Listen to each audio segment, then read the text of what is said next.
I'm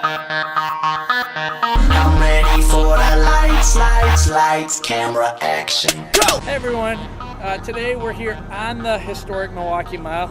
Ryan's shooting, Shim's actually driving, and I'm walking behind here as we shoot a 60-second commercial that'll actually air on race day here at the track. We're also going to be providing event coverage for the entire Milwaukee Indy Fest weekend. It's going to be amazing. We're really looking forward to it. Truly going to be another Milwaukee festival, and you should probably check this out. Most historic track in all of racing.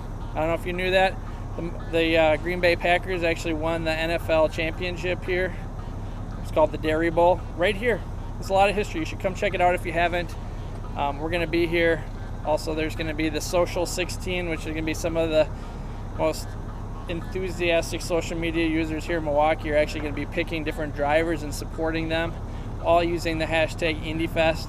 Check out the website, MilwaukeeIndyFest.com. Make sure to get your tickets. Make sure you say hi to us. This is going to be a lot of fun.